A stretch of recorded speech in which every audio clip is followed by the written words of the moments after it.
Assalamu alaikum dear learners, this is Asif Sultan and welcome to my YouTube channel Literature World. In this video lecture, I am going to talk about one of the most important topics in literature, that is poetic devices, or they're also called literary devices or literary techniques. So let's watch.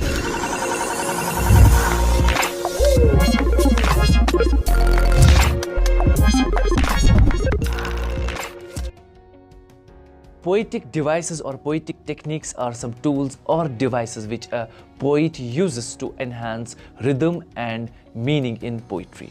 We as readers can use them to appreciate, to read the poetry in an expert way. See, there are two ways of doing things. One is a layman's way and one is an expert way. An ordinary person too can pile up bricks and make a wall, but it won't be a strong one because he is not either able to use the tools well or he doesn't use the tools at all. Similarly, a layman's way of reading poetry will be okay, you may understand poetry or you may understand a poem, but you won't be able to analyze it in an expert way. Or you may write a poem, but you won't be able to write in an expert way. So these tools help you to beautify it, to make a beautiful tone of the poem and to make a strong and profound meaning also. So let's equip ourselves with these poetic devices and poetic tools or poetic techniques to be able to read the poetry well and to be able to write it well. There are two types of poetic devices. Poetic devices which enhance rhythm and the poetic devices which beautify and which enhance the meaning in a poem. If you see the definition of poetry, it is a rhythmic composition. Poetry is a rhythmic composition. So the question is, what are the things which enhance rhythm? The answer is that these are these techniques and tools which a poet uses to enhance rhythm. There are many of them. So I'm going to talk about only 6 poetic devices, most prominent poetic devices. One is rhyme or rhyme scheme, we call it. Number 2 is repetition. Number 3 is alliteration. Number 4 is assonance. Number 5 is consonance. And number 6 is meter.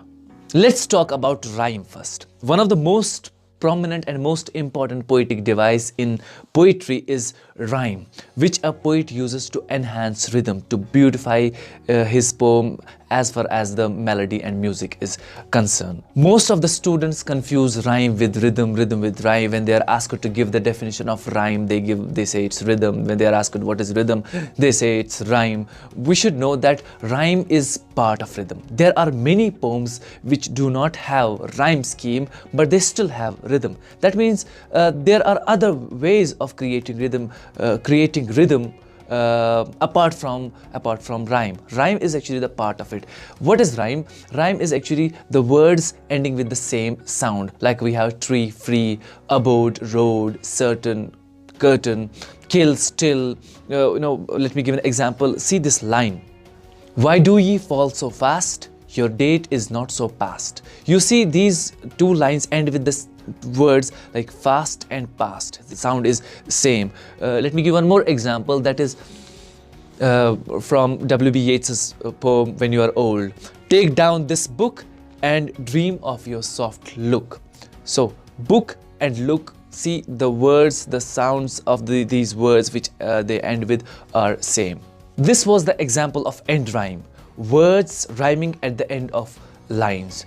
There is one more type of rhyme, that is called internal rhyme or inner rhyme. What happens in this kind of rhyme? The words rhyme within a line. Like we have the example, bringing the springing grass. See, the word bringing and springing, they rhyme within a line. This is called internal rhyme. Let me give one more example. For the moon never beams without bringing me dreams. So beams and dreams, this is only one line, but see the two words come in it which rhyme with each other, dreams and beams, or beams and dreams.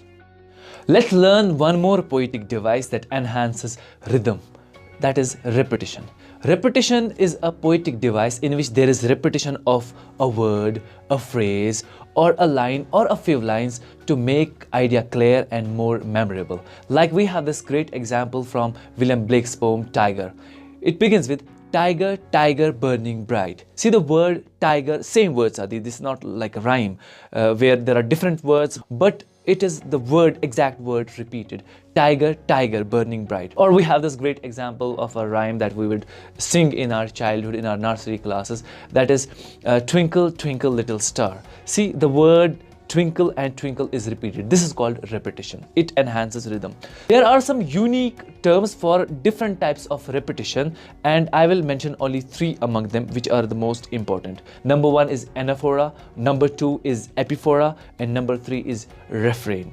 Number 1 is anaphora. Anaphora is a poetic device, a type of repetition in which there is a repetition of a word, a phrase, or a line at the beginning of several subsequent lines. Like we have the example of one of the most important poets of American literature, that is Walt Whitman. He has written this poem, Miracle. You see, there is this repetition. You see these lines. Every cubic inch of space is a miracle. Every square yard of the surface of the earth is spread with the same. Every foot of the interior swarms with the same. You see this word at the beginning of these lines, every. This is called anaphora. Anaphora is repetition of words or a line or a phrase at the beginning of each line. Let me give one more example of anaphora, that is from the poem I Have a Dream that I have written. I have a dream that every single child shall grow as a flower to bedick the garden of world. I have a dream that he shall live as a falcon if wants to soar up high, a rose if inclines to spread aroma, a fish if tends to swim in deep seas. You see, these 2 stanzas, they begin with the line I have a dream, I have a dream. This is anaphora. Or we have a great example of Martin Luther King's speech, I have a dream. If you watch the speech, you will see this line is repeated again and again. I have a dream, I have a dream, I have a dream. I have a dream that one day this nation will rise up and live out the true meaning of its creed. We hold these truths to be self-evident, that all men are created equal.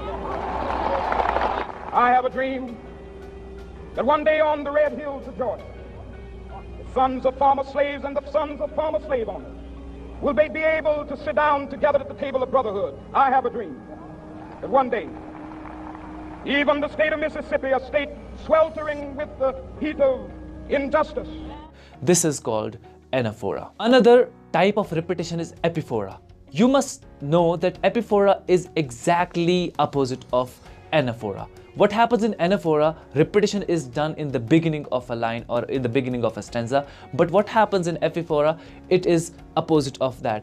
It occurs at the end of successive lines. Like we have this example, if you did know to whom I gave the ring, if you did know for whom I gave the ring, and would conceive for what I gave the ring, and how unwillingly I left the ring, when naught would be accepted but the ring. You see, the ring is repeated at the end of each line. So this is called epiphora. One more type of repetition is refrain. Refrain is one of the most important types of repetition. What happens in refrain is that there is repetition of a word, a phrase, or a line or a group of lines that appears at the end of each stanza or appear where poem divides into different sections. Let me give an example from a poem of Sarojini Naidu, and the title of the poem is Palanquin Bearers. You can see refrain at the end of the stanza. This line is repeated. You see, lightly, oh lightly we bear her along. She sways like a flower in the wind of her song. She skims like a bird on the foam of a stream. She floats like a laugh from the lips of a dream. Gaily, oh gaily we glide and we sing. We bear her along like a pearl on a string. Softly, oh softly we bear her along. She hangs like a star in the wind of her song. She springs like a beam on the brow of the tide. She falls like a tear from the eyes of a bride. Lightly, oh lightly we glide and we sing. We bear her along like a pearl on a string. You see, at the end of each stanza, this line is repeated. We bear her along like a pearl on a string. We bear her along like a pearl on a string. Dear viewers, this was it about today's video. We learned today that the poetic device or literary techniques are the techniques and tools which a poet uses to enhance rhythm and enhance meaning. And so far we could only learn 2 poetic devices. One is rhyme, in which we learned end rhyme and inner rhyme or internal rhyme, and we learned repetition, in which we learned 3 types of repetition. We had anaphora, epiphora, and refrain. In the upcoming videos, inshallah, I'm going to be talking about rest of the poetic devices which enhance with rhythm, like we have alliteration, we have consonance, we have assonance, we have meter, one of the most important poetic devices. And furthermore, I shall be talking about the poetic devices which have to deal with meaning, like we have metaphor, we have imagery, we have personification, we have simile, we have hyperbole, we have many other poetic devices. If you are new to this channel, so please subscribe to the channel so that you get regular updates in future, especially the videos that I'm going to upload on poetic devices. Thank you very much for watching this video. God be with you.